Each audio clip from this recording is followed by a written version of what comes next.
This is The Future of Work. Welcome along to another podcast from Ian and the crew on The Future of Work. Let's join them now for the new episode. Well, good morning, good afternoon, good evening, good grief. It's another podcast on The Future of Work. Great to be with you again today. Today I am joined by one of the guys who sometimes does join me, and we've had some great times together, Steve Forbes. Hello, Steve. Hello, Ian. Hello, everyone. So Steve and I were talking earlier this week, just generally chatting, wrap up of something else we'd been working on. And we talked about a problem that really came up over the weekend in some other podcast work, which is how come some people who are coaches get renews and others vanish the moment the money gets tight and don't get renews? And you know, what are the attributes of the people who, you know, survive and thrive in these kind of things? Now, we were talking about agile coaches, and agile coaches are having quite a hard time at the moment generally, but actually it applies to all consultants and things like that as well. Now, Steve, the reason Steve was worth the chat is that Steve, and I know this because I was part of the team, built a hugely successful pipeline of people going into various companies to do coaching, and therefore, I don't know the number, Steve. Maybe you would know it. I mean, how many people did you place in that period of your 200? I don't know 300? how. I don't know know how many I placed, but at the peak, it was 120 consultants who were billing in one place. So that's more than that. multiple, being multiple places. What I meant is at one moment. Yeah. So we talked, and as we talked, I had my usual sort of light bulb moment above my bald head saying this could do with being a podcast, and suggested we record it thus. So here we are. So what I want to start by talking about is my view of the kind of almost anti-patterns we see in the industry.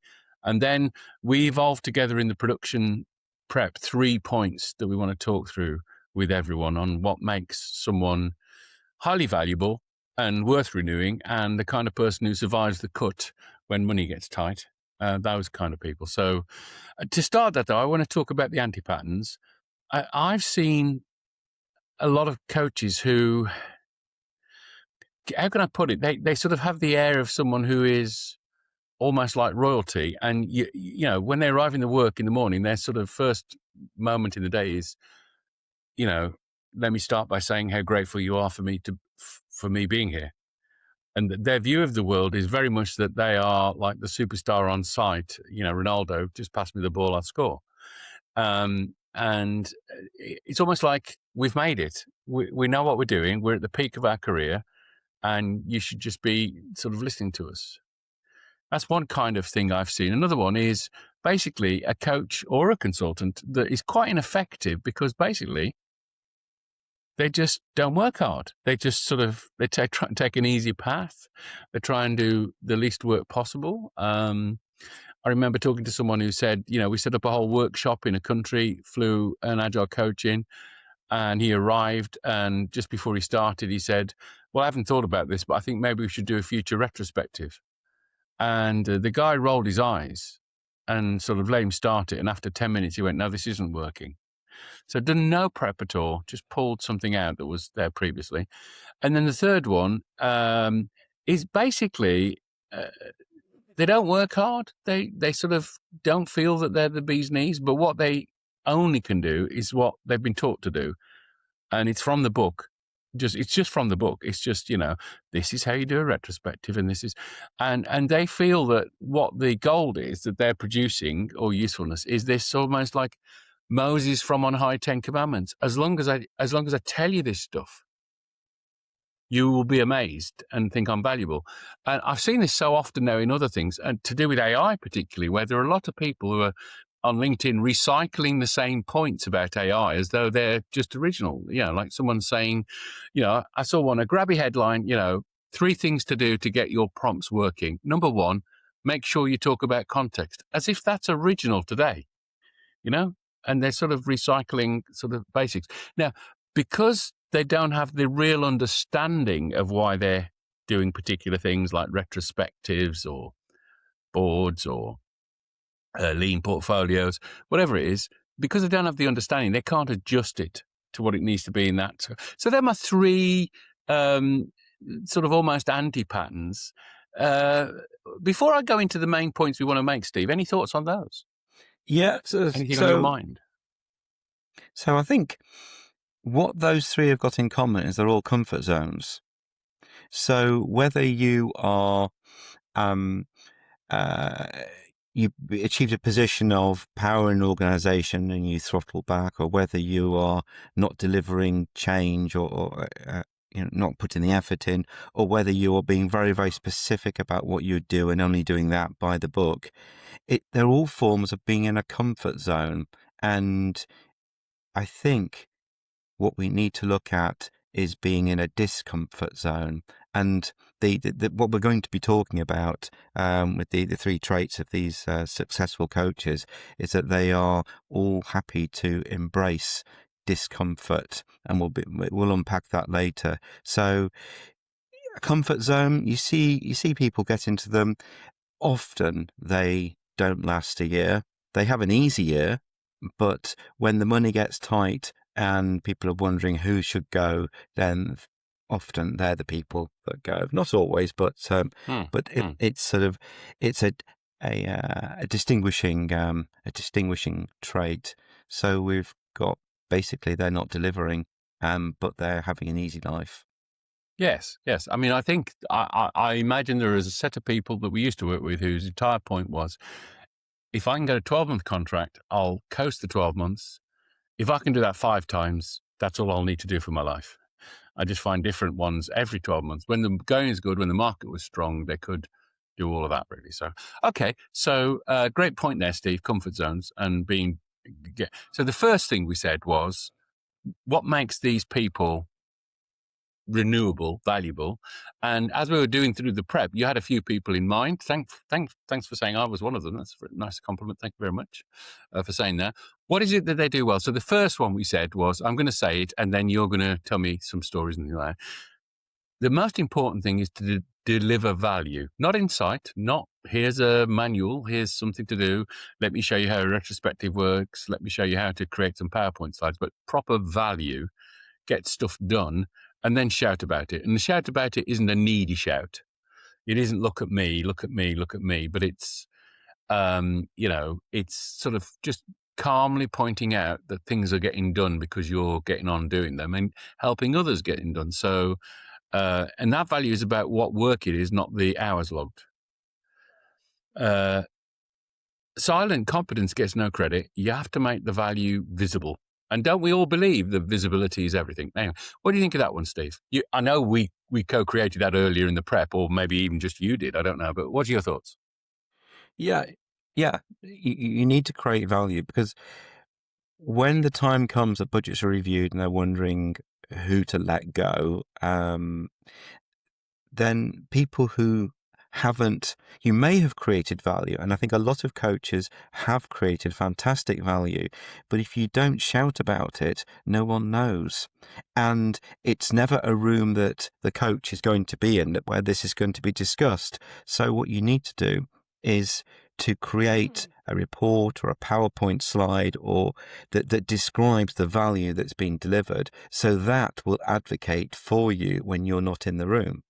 And if you create PowerPoint slides that describe the value that's been delivered every month in the client company's format, then those slides will just end up magically in packs when they are presenting them themselves, because it's just easier just to take the slides that you produced, and that will advocate for you when you're not there, and people will talk about the value that's been delivered.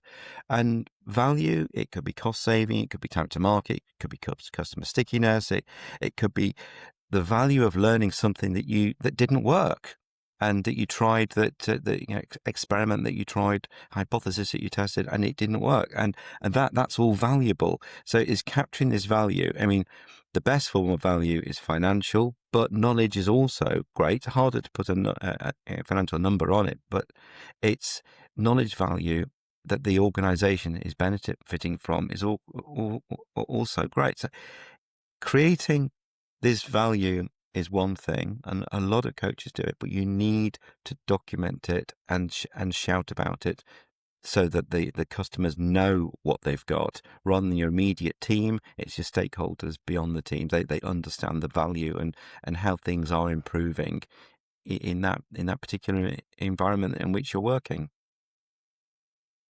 Yeah, you make me think, Steve. One of the problems coaches have is usually the people who have budgets, the people who are really holding the purse strings, don't understand what coaches do for a living.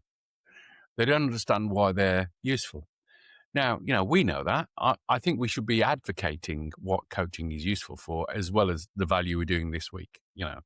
So, for example, on a slide pack I put out a few weeks ago for something, I had a quote from one of the people I'm working with in the company who went, "Every time you and I meet, Ian, you double my output."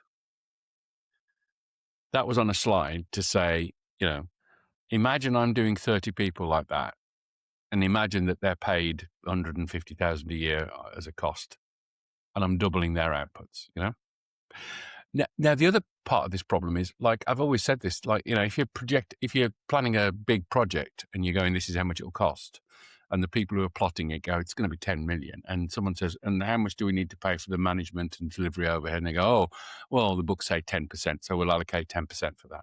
And then someone says, how about coaching? And they go, oh, it's a bit tight budgets, this. Do we really need coaches as well as project managers? And before you know where you are, what coaches do is lost. And the people who usually make decisions on budget are project managers. So they do not understand what coaches really do. Now, there is no point sitting there when you haven't got a renewal and you haven't made the cut and going, they just didn't understand me. Make them understand you. Tell the values that you're getting out. Put the reports out every week.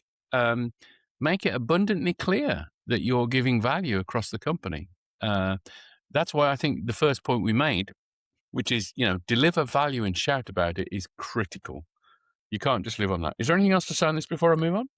Yeah, it also requires bravery or courage, because if you talk about value you've delivered retrospectively, the organization has slowly been changing and people won't remember how it used to be. There's no description of the situation or numbers attached to it, and it's very difficult for people to see the journey and the changes that have happened over the time that a coach has been there.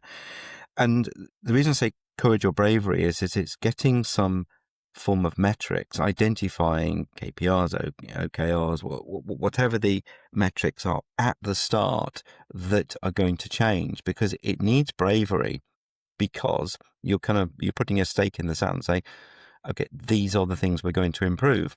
In reality, people will forget probably the metrics that you've used, and maybe you just report on the ones that actually do deliver the value. But 3 months down the line, talking about how numbers have changed, how maybe the bugs in life, people will forget how many bugs there used to be and be looking at how many bugs there are now and assume it's always been like that. Or the time from idea to production, where it's in a customer's hands, that whole cycle that meets. Maybe people forget about that, but if you can log these things early on as part of the early discovery and at the start of the engagement, then these are metrics that you can use and you can use to demonstrate value, and then with the client help to assign a financial benefit to those. And looking at the financial side of things will help them to realize the value you're delivering. And if they look at the financial benefit that a coach has delivered and the cost of the coach, they go, well, this is an absolute no-brainer. That they are delivering so much more benefit to the organization than they're costing, just renew. I mean, there is a point where you go, is there anyone else on a return on investment ratio producing more than me?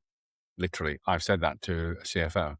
In terms of, these are real figures.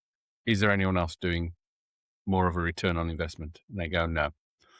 So yes, it's a point. And so in a sense, you're an advocate for yourself. I still want to say the forget agile coaches, just coaching and what you do with coaching and mentoring.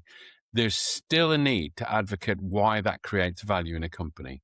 Do not just take a job, take the money, quietly do some coaching and advocacy, and then get surprised when you don't make the cut. if you haven't put the work in to advocate what you're doing, but also show the real value and shout about it. You've got to be Yeah. careful you don't become needy. Oh, Ian's always talking about everything he does. You've got to be careful you don't go past confidence into arrogance. All of those things are true, but that isn't the problem in the market. The problem in the market is people are not saying what they're doing.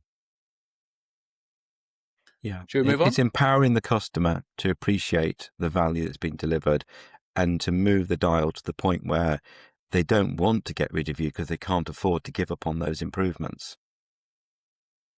Yeah, exactly. Okay. Number 2 then was be a continuous learner. So again, I was asked this by an agile coach, but actually it could be, again, consultancy and everything. And my reply to this guy was the key word in the word agile coach is coach, not agile. Agile is the subject matter expertise area that you need to know, but the skill set is actually coaching. So why not learn to coach other things? Why not learn to coach coding? Why not learn to coach AI? Why not learn to coach product?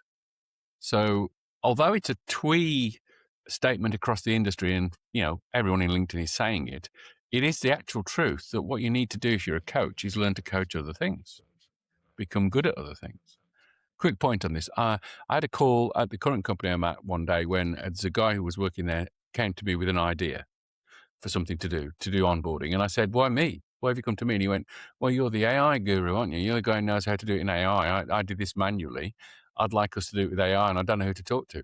Now, we'll deal with what he was asking about, but the fact he sort of picked my name at random out of the entire company to talk to is about some of the journeying I've done as a person to understand what the future is and what I want to be coaching in the future. And I want to be coaching people, and I want to be coaching AI, and I want to be coaching product, and I want to be coaching these things. So being a continuous learner is very important. I mean, you told me a story, which is, as someone who, invests a lot of their income into training. And I do that. I do, Steve. You and I have been on training courses on training from the back of the room together and other things. I will pick courses.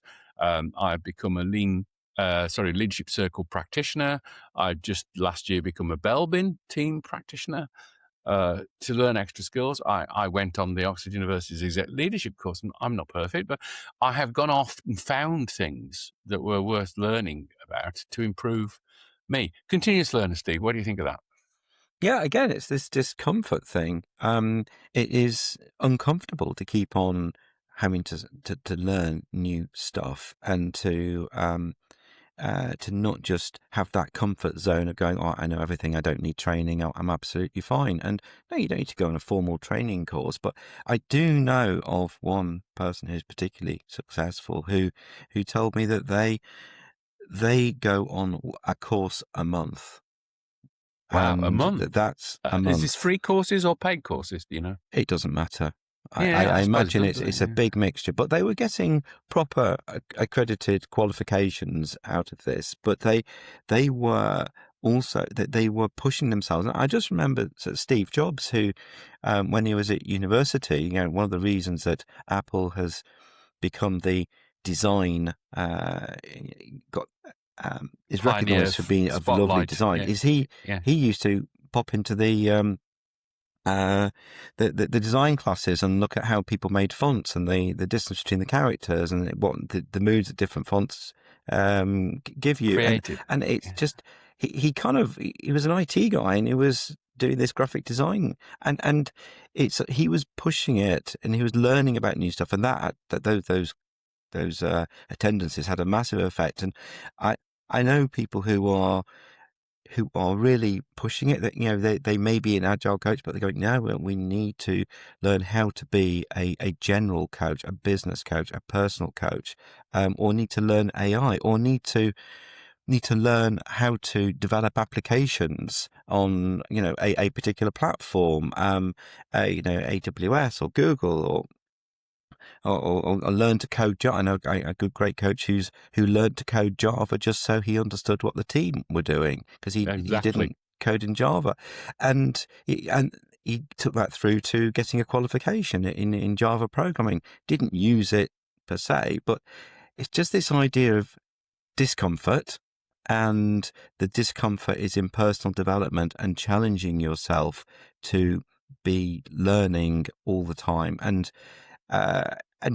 maybe it'll be useful, maybe it won't. I know one person who got an HR qualification that was nothing to do with what they were doing at the time, and then later on, in a few years later, that they were able to have peer-to-peer conversations with the HR department in an organization and really affect massive organizational change because they were a peer of the guys in HR, because they got this HR accreditation.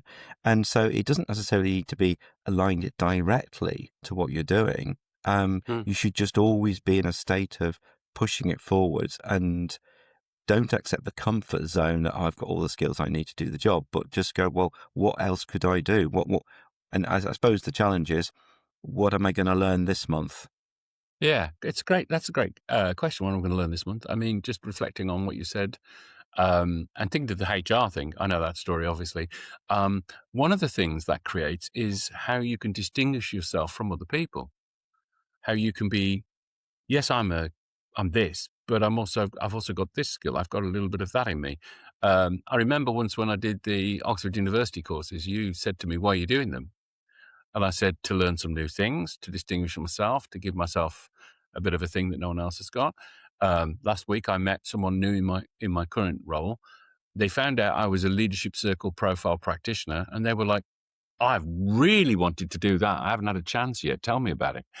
And it really opened the door for me with that person to connect to them for what we're doing moving forward. So finding these things and getting on with them. I mean, this Christmas, I wasn't working over December and January. I spent the entire time doing vibe coding, literally from, "Dear Google AI Studio, tell me how to vibe code." I started getting ideas. I started trying them out. I started doing them. I remember my wife saying to me, "I thought you weren't working." And I went, "Well, I'm not working, but I'm still on a computer. That's okay, isn't it?" Gosh, it sounds like I'm perfect. I'm not. You know that, Steve. You know that very well anyway. So that's point 2, which is be a continuous learner. I was doing a training course in Africa a few weeks last year. It was a business course, and there were loads of things we did all week for, there were sort of, 100 people who were entrepreneurs. And of all the things I did, because you're talking all the time and you're doing Q&As, the one thing, well, there were 2 things. I might as well say the 2 things. The thing they reacted to strongly was find other ways to get income, find income streams that you can use later, invest in them now so they come on. But the one that really I noticed was when I answered a question by saying 2 times a week, I put L3 in my diary for an hour. And I said, "Do you know what L3 is?" And they went, "No." And I went, "It stands for lifelong learner." So I put 2 1-hour slots in my diary every week to think, okay, I'm going to learn something. I may have that planned. I may have a course that I'm on or a sort of self-development thing, but possibly I'm just going to go, okay, I've got an hour. What am I going to learn? Why don't I do some research? What's McKinsey up to? What is someone saying on this subject? Who do I listen to on LinkedIn? What are they saying at the moment? And all I'm really saying is the audience reacted strongly to that point. They all wrote it down. They all saw it as a real way forward. Out of all the things I said over a week of a business conference, and I was speaking every day for 2 hours, that was the one that they all reacted to and all started writing it and nodding on it. So be a continuous learner, lifelong learner. Okay, should we move on? Shall I go to point 3? Yeah. So the third thing you said, Steve, at the time, which really hit me, was build your network. Build your network with diligence and purpose. Get on with it. Even before we started talking, you were telling me about your sort of strategy on LinkedIn. Tell me all about that. And not just the LinkedIn bit, all of it, all the idea of building. I'll say one thing on this. I don't think unless you have a process that does this properly, like I do 5 connects a day, you're going to talk about that, or I do 3 people in my company that I'm going to go and have a coffee with, virtual maybe, but a process that is a framework, not just, oh, I should do it, but an actual framework that gets you going. Over to you. Yeah, so again, this is the comfortable thing is to stick with what you've got regarding your connections. The discomfort is to reach out and to build beyond the area that you're currently working in. So an example could be that you've got a team that you're working with, you show up, you do great things with that team, and they're grateful. But the people that survive in organizations are people who have visibility beyond the team. In fact, if people know your name, they can link the name to the face to what you've done, and they see you on these spreadsheets that go around where they've got the consultants and the cost, and they're kind of looking at putting them in an order and then drawing a line across, and then ones below they go. And these spreadsheets exist. That it's a thing. It has to be done.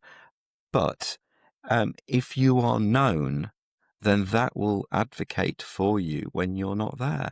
And if people in the organization know who you are, rather than just being, a grey, quiet person who's diligently doing their job, but they're kind of a little bit, what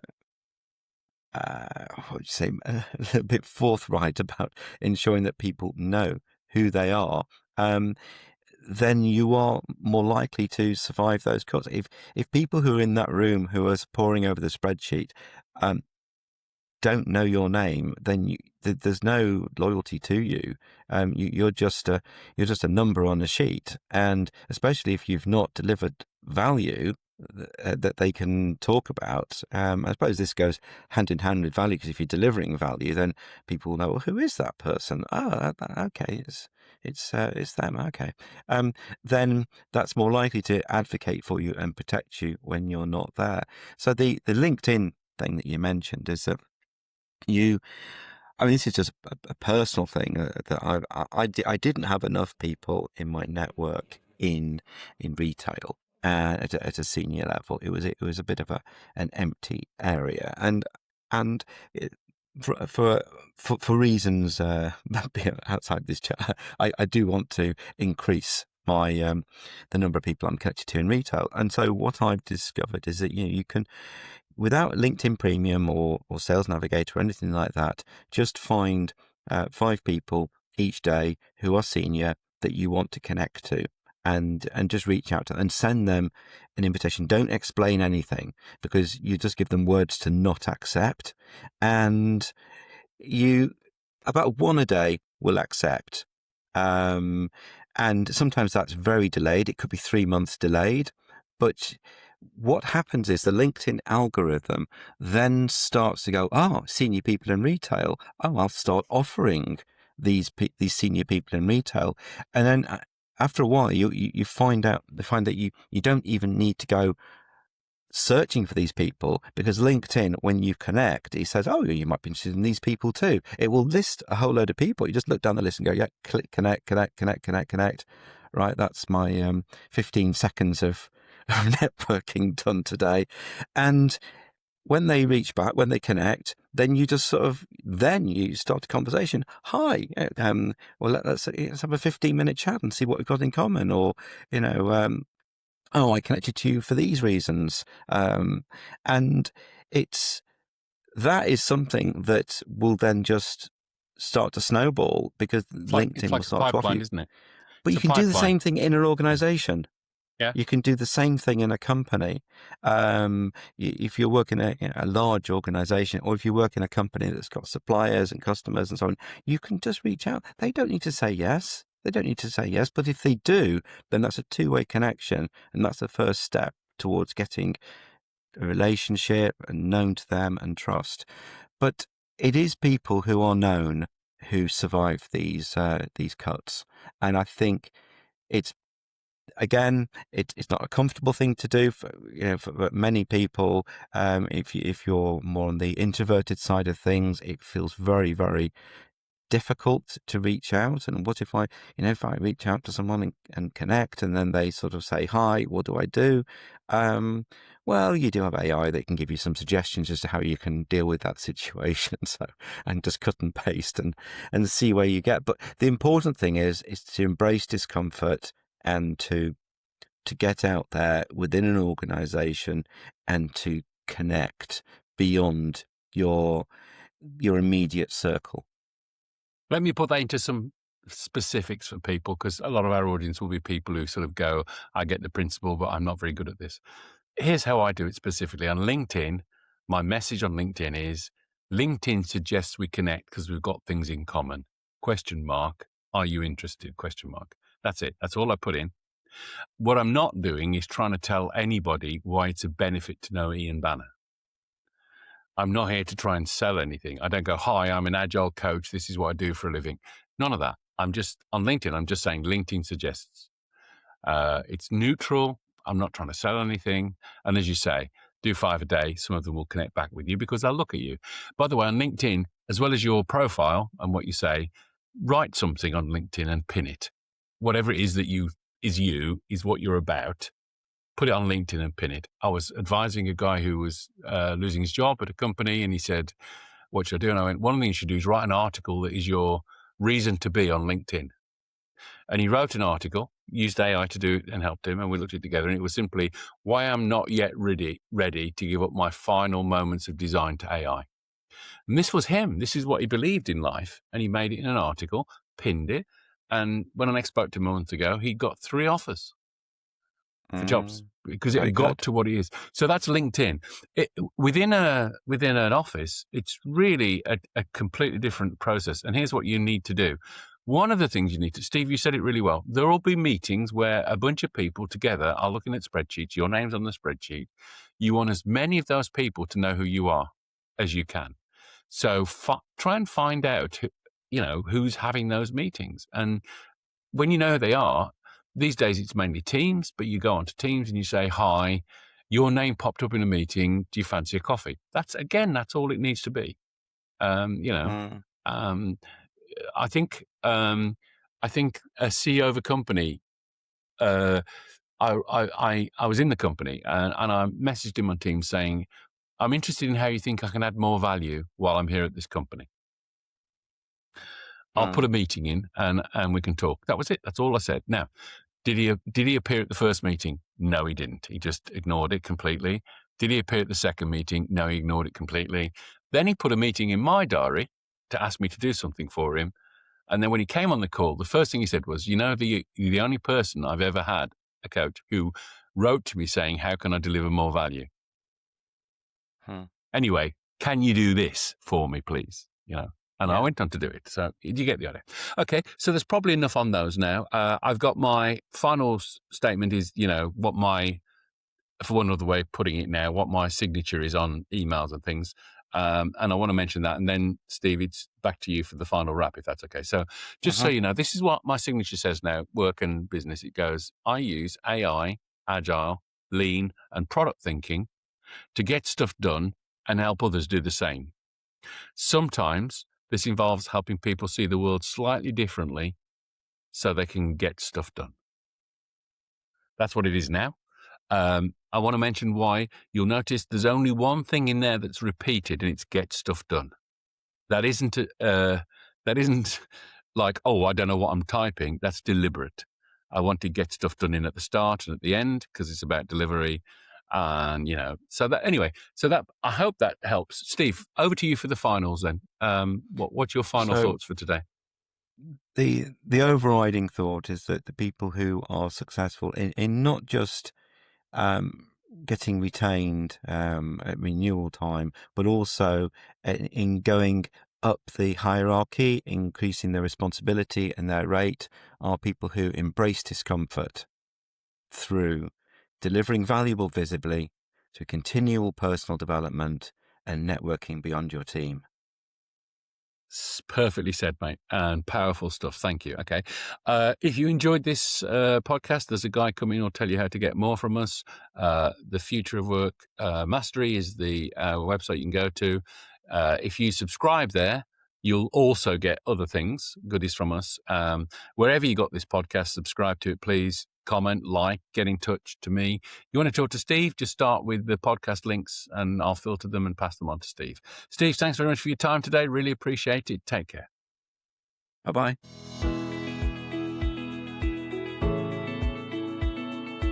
That's it for this week. Join us next time for more insight on the future of work. There is also a Linktree site, which is at linktree/Ian Banner. If you like this podcast, and please subscribe, follow, and tell your friends. Send them a link. It's for free.